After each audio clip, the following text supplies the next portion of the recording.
Nakita niyo ba yung ginawa ng kasama niyong PHW sa Paseco? Oh. Yung tao, hindi na nahirapan pumunta para mag-miyembro ng PhilHealth. PHW, gobyerno, pumunta sa tao para tulungan siya maging miyembro. Sa oras pa, ang hindi niya pangangailangan. Because the reason behind is yung tao, pag may aberya, makakalimutan niya na lahat. Tapos bigla dito, kailangan mag-PhilHealth ka muna. You know, there is other way. Habang panatagal tao, tayo bababa sa tao. Abutin ninyo, pahabain ninyo ang kamay ninyo. Kailangan kayo ng lungsod ng Maynila. Kailangan kayo ng mamamayan ng lungsod ng Maynila. So muli sa mga chairman, sa kawal, secretary, treasurer, I'll see you soon. Sino may birthday na September? Ayun na, steady lang kayo sa birthday. Hindi kayo makawalan. Ano na? Sabihin ko na lang kayo. I love you! Ingat kayo, mahal ko kayo. Chichi and I, Dolly and I, Nyoro Kishi, from Yordas. Para sirain, pabuhin ang ating musik. One, as a matter of update, 192 or 216 apprehended will be charged today. Criminal liability. And I think that will be a lesson for the future. Sa Manila, welcome sila. Gusto mong humilata dyan sa Karisaka at sabihin ang iyong nararamdaman or dismay or galit sa pamahalaan o tao sa pamahalaan. Diniwasan Bonifacio tayo, hindi mo kailangan ng if permitted, you go and practice your constitutional rights. And that will be respected by your city government. But there is a responsibility attached to it. And I'm happy and proud that yung mga rallies sa umaga, sa mananghali, hanggang bago mag-dapit hapon, dumating sila, gawa nila yung dapat nilang nagawa, then lumisan sila ng maayos. Ang happy na nakinig sila. Pero nung gabi na, libre soda na. I feel bad for the parents. Sino ba ang nanay dito? Taas ang kamay. Tatay. Tatay yung magulang. Todo. May ako na si Hetlet. Alam ko, tinataas mo yung... Alam mo yung mga anak natin, minsan talagang gusto ko, kunyatan, bigyan ka, I really feel bad because ginawa nila yun. Eh ayaw nilang maniwala na may gobyerno na sa lungsod ng Maynila. Baka nahirati pa sila doon sa panahon na parang hindi sila pinapansin ng gobyerno ng Maynila o parang walang gobyerno ng Maynila. And I've been saying that since July 1. May gobyerno sa Maynila. Then, I need to do what I have to do to protect the interests of the city government at higit sa lahat, the interest of the people of Manila. Karapatan ng mga taga-Maynila na magkaroon ng maliwala sa panatag na pamumuhay. At yung karapatan na yan ay idinudugtong natin sa mga dumadako sa lungsod ng Maynila. Mag-aaral man, naghahanap buhay man, o maaaring bumisin ka man lamang. Sila, obligasyon natin, tupdin ang ating tungkulin na maayos silang dumating, maayos din silang makauwi. But at the same time, karapatan din namin mga taga-Maynila na pangalagaan ang aming pasilidad, ang aming komunidad. And I hope This today and what happened the other night is a lesson learned for the next event. Welcome kayo sa Maynila. Pero huwag kayong maninira ng property ng pribadong tao o naninirahan sa luso. At lalo pa ng mga gamit ng why? Today, you're a witness on how your city government spending its money. Si Mayor ba makikinabang sa pasilidad na? Si Vice Mayor ba? O mga politiko ba? Hindi. Pakikinabangan ng ating mamamayan. And in fact, despite of our lack of resources, Chaning na tayo. Talagang saig tayo. But, as I have said many times, kayo magdalala, mga chairman, mga kagawad, mga barangay officials, mamamayan, sanay ako nang wala. Naikabit ko sarili ko, salamat sa Diyos at taong tumulong sa at itatawid ko rin kayong mga taga-lungsod ng Maynila.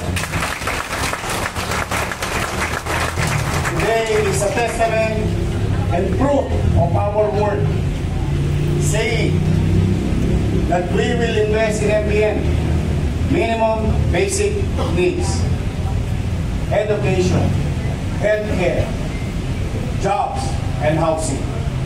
Yan, makikita ninyo. Through the effort of our medical frontliners and other members of the community with regard to public service of this facility. Kami naman, pipilitin namin maging mabuti. Gusto ko, kapag ang tao na kailangan ng servisyo medikal, isang keyboard lang niya, meron na siyang matatakbuhan. At hindi lang pasilidad, kailangan may laman. Kahit anong lahat ng doktor, kung ang ibibigay niya ay yakapsul at kispirin, baliwala ang kanyang profesyon. Walang halaga. Kung wala siyang gamit na magagamit to properly diagnose a possible patient, or after findings or medical findings, may maibigay siya gamot, gamit, para siya lalong gumaling, sa lalong madali para gumaling o lumusog. Lalo na yung mga minamahal kong senior citizen, special mention, I love you. I love you. Gusto ko, kahit paano, kahit bibig tayo, may tatawid na.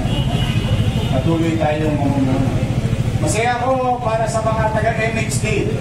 Masaya ako para sa mga doktor, nurses, and other profession in our 6, but today, 7 hospital.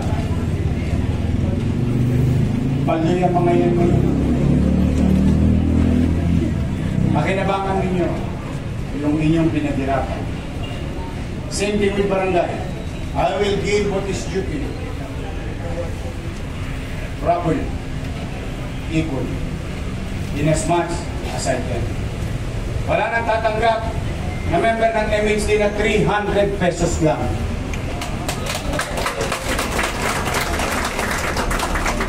Alam niyo ba rito, pagka party-partihan na, merong malapit sa kusina, merong malayo, taga Pangasinan, sa layo.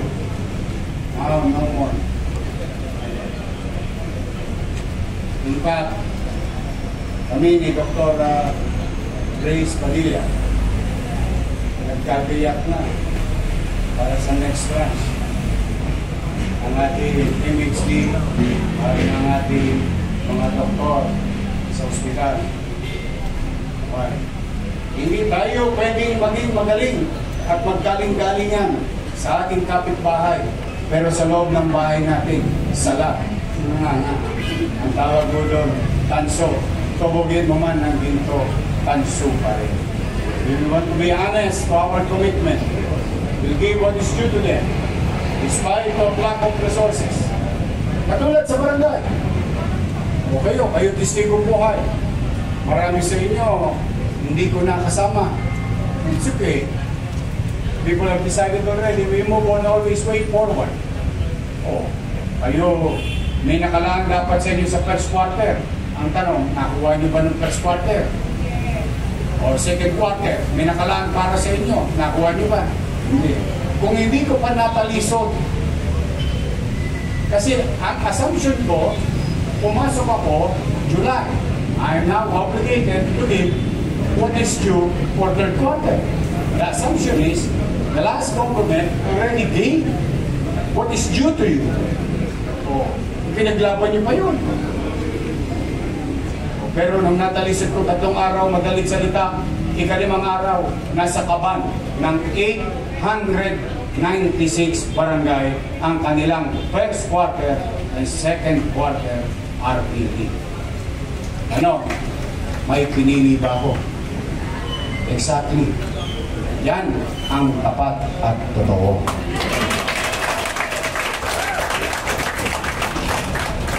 Then, again, manatag kayo. Ano tayo? Moving forward. Sayang yung 3 taon natin nung walang nangyari. Sayang yung 3 taon natin nag-stand. Itutuloy niya lang sana na iba pa ng landas. Ibabalik natin muli towards Great Manila and its people. And your administration today will focus again and again kung paano natin mapapataas ang antas ng pamumuhay ng tao by addressing them. Yung mga palamudi, mga bahila, bulaklak dito, bulaklak dyan, halaman dito, halaman. Bechin lang yan. Pampasarap lang yan sa Ricardo. Ang tunay na Ricardo para tumaas ang kalidad ng pamumuhay ng tao, quality of life, by giving and making it available the basic needs. Masisilungan, mapag-aaral ang kanyang anak sa maayos na pasilidad na pampublikong paaralan, maayos na ospital na may gamit at gamot, at balita ko, mababait na yung mga doktor at nurses ngayon.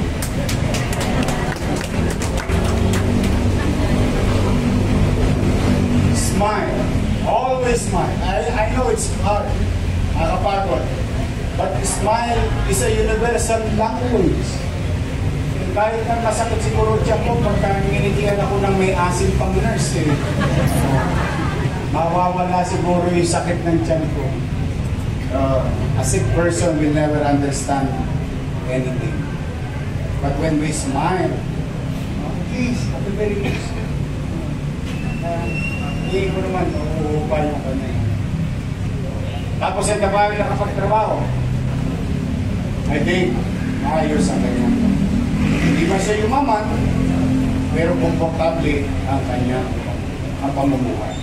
So muli sa inyong lahat, inaalay namin sa inyo to. Sa lahat ng barangay official na nandito at ang inyong komunidad. We'll do our best.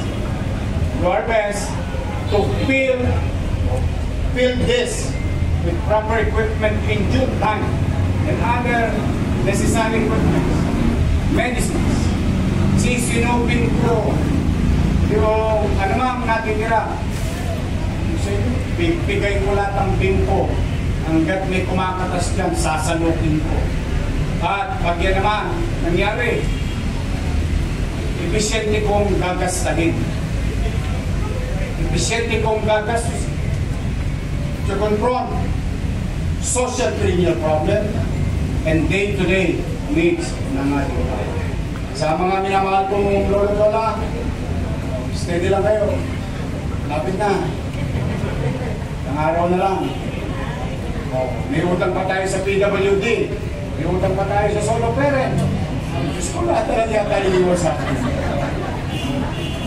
Hindi ko maibigay na sabay-sabay, agad-agaran. Steady lang kayo. Lista nyo lang sa tubig. Lahat na nangyari Sa nagdaan, aakuin ko. Wala na may mga ako, hindi rin ako. Ipagpapasensya nyo lang. Ito, kailangan makaraos. Yung mga ganitong bagay, kailangan maitawid ko. Dahil ito yung maraming mga kailangan. At maraming mga bagay. But, rest assured, nagawa ko nga sa barangay chairman kahit hindi ako binoto. Nakuha nila yung RPT nila. Sila pa may postura sa senior citizen. Pati gatas, binigay ko sa kanila. Ibig sabihin, wala kayo, na tayo, move on. Because I need you, I need everyone. I just came from our tourism seminar for our barangays in the city of really moving fast and forward. O ngayon, kung nag-aalala kayo sa recto, malinis na yung recto, parang walang nangyari. Dito lang maibalik kagad yung poste ng ilaw. Gastos na naman. Kawawang Inasag pa naman lahat. Ubos ang stoplight. Those things are really gonna cost you. Kaya panawagan ko sa mga susunod. Hilata ka niya kung gusto mo. Magsisigaw ka niya. Wala akong problema. Magsabit ka. Huwag ka na mag-spray-spray. Sabit mo na lang. Lahat. O after that, linisin nyo. Kung ayaw nyo, linisin mo. But rest assured, things are in order now. And tell your friends, especially the parents abroad, OFW, and parents from the other part of the country who sent their children here in Manila to stay in their respective dormitories. Medyo panatag na sila, huwag na silang magalala. Things are in order. You just tell them, assure them, and I'm assuring you. Now, again, this today, bumabaha dahil sa flood control problem. But at least, habang bumabaha din ng serbisyo sa lungsod ng Manila.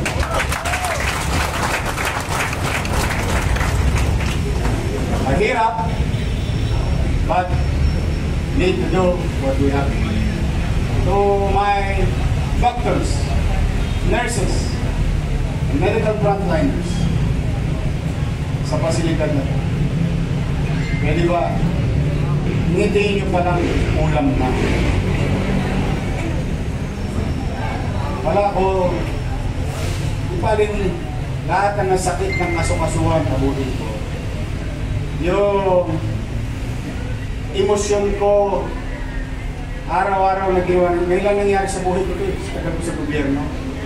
Araw-araw lang ginawa sa buhay ko, tingin ako ng tingin ng numero. Kung may papasweldo ba ako sa PC o sa katapusan. Lahat ang hirap ngayon, okay lang. That is my job. I make pay, but I won't stop to until so wala akong hinihingin not only for these facilities but all other medical facilities all over the city of Manila. Pakitunguhan nyo lang na maayos yung tao. Masaya na ako. Kasi baka minsan pinusaptan, baka minsan wala. Pero ang pakikitungo sa kapwa, maalala ng tao kung paano natin sila. So wala akong ibang special request sa inyo. Lang. And I'll do my part. And I hope you do your part. Remember this. Put this in your heart. Remember the day that you intended, thought of going to government, work for the government. Remember, yung pinasok niyong kamalan ang trabaho maglingkod sa bayan. Remember that thought. Remember that feeling. Hold on to it. And let be that be your North Star every single day. But I came here, I am part of the organization who will render service to our people. Hold on to it. Doon lang, hindi na kayo magkakamali. Doon lang. Mahirap ang maglingkod sa bayan. You cannot please everyone. But you will never know the kind of feelings and relationship and instances and event you and your patient together. They will remember it. They will remember. They will not forget how. Na ako'y mahal ng DHW. Na ako'y mahal ng nurses. Na ako'y mahal ng doktor ko. Ako'y mahal ng dentista ko. That kind of feeling, yun ang iuwi natin sa bahay. Hindi yung paracetamol, amoxicillin, kung ano mga gamot. Hindi lang yun. Yung relasyon o sitwasyon na maibibigay natin sa kanila as part of their experience in our facility. And that goes around. That goes to everyone. So muli, please sa video. Ang iba siya, makakasweldo lang. Kaya malas na sito.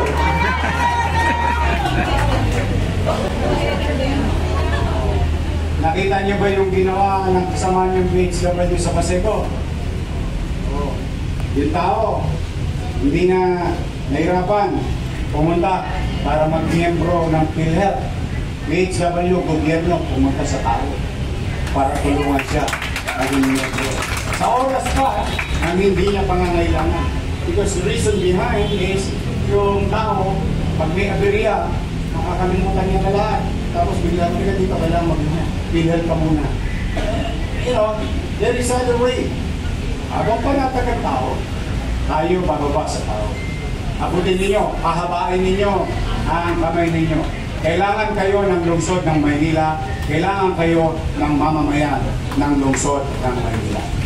So muli sa mga chairman, sa kawal, secretary, treasurer, I'll see you soon. Sino may birthday na September? Ayun na, steady lang kayo sa birthday.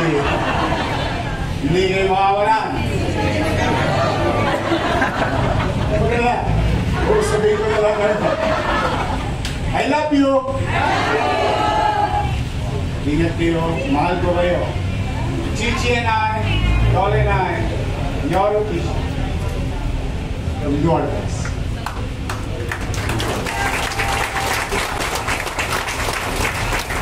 But it will be the best if you are with us because together we can make Manila great. Ganyang araw, pagkakain mo kayo ng pong megapal. Manila! Thank you. Maraming salamat po.